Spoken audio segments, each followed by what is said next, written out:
एक कठोर माँ ने कैसे ले ली अपने बेटे की जान। बेचारा बेमौत मारा गया। हद होती है हर बात की। सुबह 4 बजे के बाद भी कोई बिस्तर में सोता है भला। इस घर में रहना है तो मेरी इच्छा से रहना होगा, वरना तो चले जाओ यहाँ से, निकल जाओ मेरे घर से। बड़बड़ा रही थी 80 साल की अम्मा।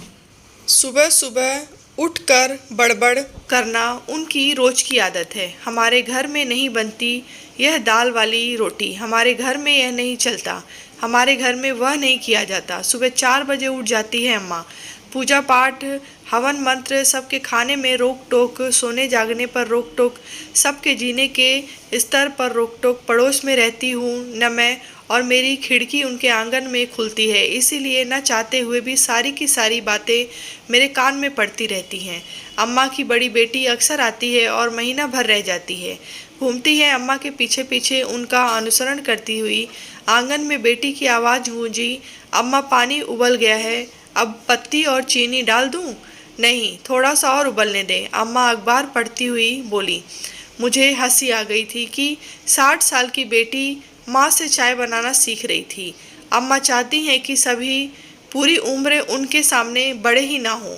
हाँ, अब चाय डाल दें, चीनी और दूध भी। 2-3 उबाल आने दे। हाँ, अब ले आ। अम्मा की कमजोरी हर रोज में महसूस करती हूँ। 80 साल की अम्मा नहीं चाहती कि कोई अपनी इच्छा से सांस भी ले। बड़ी बहू कुछ साल साथ रही, फिर अलग चली गई। बेटे के अलग होने पर अम्मा ने जो रोना धोना शुरू किया, उसे देखकर छोटा लड़का डर गया। वह ऐसा घबराया कि उसने अम्मा को कुछ भी कहना छोड़ दिया।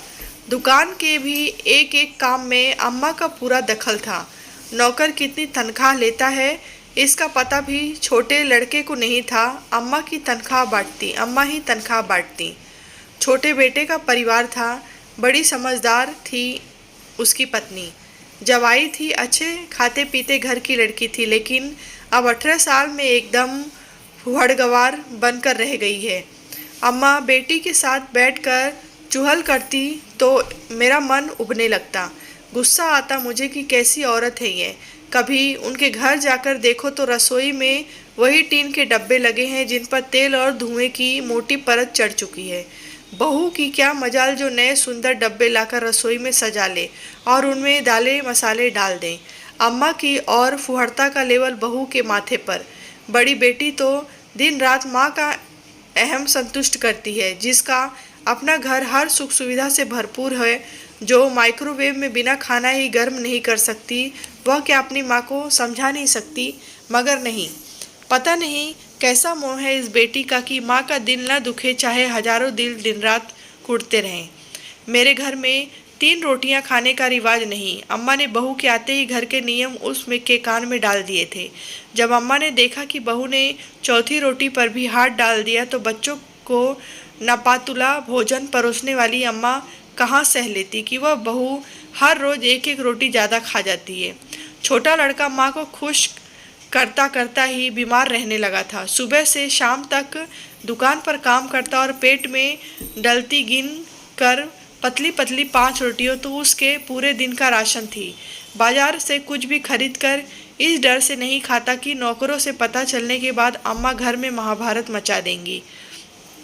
किसी ने जादू टोना कर दिया है हमारे घर पर।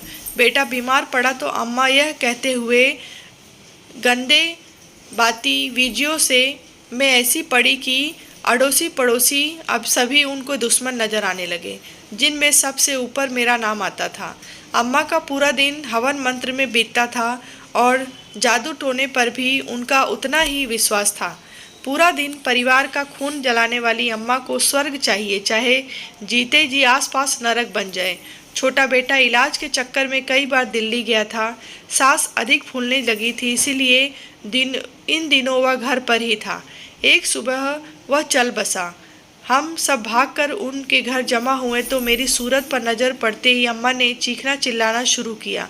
हाय, तू मेरा बेटा खा गई, तूने जादू टोना किए, देख मेरा बच्चा चला गया।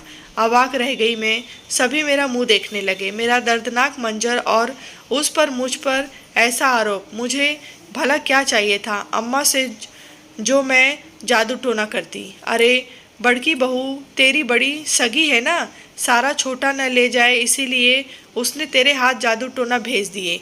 मैं कुछ कहती इससे पहले मेरे पति ने मुझे पीछे खींच लिया और बोले, शांति चलो यहाँ से। मौका ऐसा था कि दया की पात्र अम्मा वास्तव में एक पड़ोसी की दया की हकदार भी नहीं रही थी। इंसान बहुत हद तक अपने हालात के लिए खुद ही जिम्मेदार होता है। उसका किया हुआ एक एक कर्म कड़ी दर कड़ी बढ़ता हुआ कितनी दूर तक चला जाता है। लंबी दूरी तय कर लेने के बाद भी शुरू की गई कड़ी से वास्ता नहीं टूटता। 80 साल की अम्मा आज भी वैसी की वैसी ही हैं। बहू दुकान पर जाती है और बड़ी पोती स्कूल के साथ साथ घर भी संभालती है। अम्मा की सारी कड़वाहट अब पोती पर निकलती है। 4 साल हो गए बेटे को गए। इन 4 सालों में अम्मा पर बस इतना ही असर हुआ कि उनकी जबान की धार पहले से कुछ और भी तेज हो गई है। कितनी बार कहा कि सुबह सुबह शोर मत किया करो। अम्मा, मेरे पेपर चल रहे हैं, रात देर तक पढ़ना पड़ता है और सुबह 4 बजे से ही तुम्हारी किटकिट शुरू हो जाती है। एक दिन बड़ी पोती ने चीख कर कहा तो अम्मा सन्न रह गईं। रहना है तो तुम्हारे हमारे साथ आराम से रहो, वरना चली जाओ बुआ के साथ। दाल वाली रोटी पसंद नहीं तो बेशक भूखी रह जाओ, सादी रोटी बना लो, मगर मेरा दिमाग मत चाटो, मेरा पेपर है। हाय हाय, मेरा बेटा चला गया तभी तुम्हारी इतनी हिम्मत हो गई। अम्मा की बातें बीच में काटते हुए पोती बोली, बेटा चला गया तभी तुम्हारी भी हिम्मत होती है उठते बैठते हमें घर से निकालने की। पापा जिंदा होते तो तुम्हारी जवान भी इतनी लंबी न होती। खिड़की से आवाज़ें अंदर आ रही थीं। अपने बेटे को कभी पेट भरकर खिलाया होता तो आज हम भी बाप को न तरसते। अम्मा, इज्जत लेना चाहती हो तो इज्जत करना भी सीखो। मुझे पापा मत समझना अम्मा, मैं नहीं सह पाऊंगी, समझी न तुम। शायद अम्मा का हाथ पोती पर उठ गया था जिसे पोती ने रोक लिया था। तरस आता है मुझे बच्ची पर, लेकिन अब थोड़ी खुशी भी हो रही है कि इस बच्ची को विरोध करना भी आता है। पेपर खत्म हुए और एक दिन फिर से घर में कोहराम मच गया। घबरा कर खिड़की में से देखा, चमचमाते 3 बड़े छोटे ट्रक आंगन में पड़े थे जिन पर अम्मा चीख रही थीं। दुकान से पैसे लेकर खर्च जो कर लिए थे। घर में इतने ट्रंक हैं, फिर इनकी क्या जरूरत थी?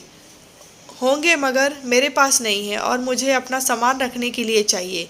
अम्मा कूली का हाथ रोक रही थी तो पोती ने अम्मा का हाथ झटक दिया था और बोली, चलो भैया ट्रंक अंदर रखो। छाती पीट पीट कर रोने लगी थी अम्मा। पोती ने लगे हाथ रसोई में जाकर टीन के सभी डिब्बे बाहर ला पटके, जिन्हें बाद में कबाड़ी वाला ले गया। पोती ने नए सुंदर डब्बे धोकर सामने मेज पर सजा दिए थे। अम्मा ने फिर मुंह खोला तो इस बार पोती शांत स्वर में बोली, पापा कमा कमा कर मर गए, मेरी माँ भी क्या कमा कमा कर तुम्हारी झोली ही भरती रहेगी। हमें जीने कब दोगी अम्मा? जीते जी जीने दो अम्मा, हम पर कृपा करो। पोती जी की इस बगावत से अम्मा सन्न थीं। वे सुधरेंगी या नहीं मैं नहीं जानती, मगर इतना जरूर जानती हूँ कि अम्मा के लिए यह सब किसी प्रलय से कम नहीं था। सोचती हूँ इतना ही विरोध अगर छोटे बेटे ने भी कर दिखाया होता तो इस तरह का दृश्य नहीं होता जो अब इस घर का है। कुछ और दिन बीत गए। 20 साल की पोती धीरे धीरे मुँह जोर होती जा रही थी। अपने ढंग से काम करती और अम्मा का जायज़ मान सम्मान भी नहीं करती। हर रोज़ घर में तू मैं होती है। बच्चों के खाने पीने में अम्मा की सदा ही रोक टोक, भला पोती सहे भी क्यों? भाई को पेट भर खिलाती है। कई बार थाली में कुछ छूट जाए तो अम्मा चीखने लगती हैं। कम डालती थाली में तो इतना जाया ना होता। तुम मेरे भाई की रोटियां मत गिना करो अम्मा, बढ़ता बच्चा है, कभी भूख ज़्यादा भी लग जाती है। तुम्हारी तरह मैं पेट नाप नाप कर खाना नहीं बना सकती। मैं पेट नाप कर खाना बनाती हूँ, अम्मा चीखी।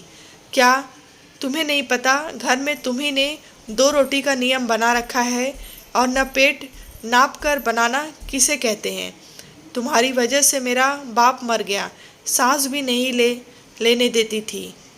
तुम उन्हें घूट घूट कर मर गया मेरा बाप। अब हमें तो जीने दो। इंसान दिन रात रोटी के लिए खटता मरता है, हमें तो भर पेट खाने दो। अम्मा अब पगलाई सी हैं, सारा राजपाट अब पोती ने छीन लिया है। जरा सी बच्ची एक गृहस्वामिनी बन गई है, रोती रहती हैं अब अम्मा, सभी को दुश्मन बना चुकी हैं, कोई उनसे बात करना नहीं चाहता। पोती को कोसना घटता नहीं, अपनी भूल वह आज भी नहीं मानती। 80 साल जी चुकने के बाद भी उन्हें बैराग नहीं सूझता। सबसे बड़ा नुकसान उन पंडितों को हुआ जो अब यज्ञ हवन के बहाने अम्मा से पूरी हलवा उड़ाने नहीं आ पाते। जब कभी कोई भटक कर आ पहुँचे तो पोती झटक देती है, जाओ आगे जाओ, हमें बख्शो। कहानी आपको कैसी लगी है कमेंट बॉक्स में बताएं। कहानी अच्छी लगी हो तो लाइक करें, शेयर करें।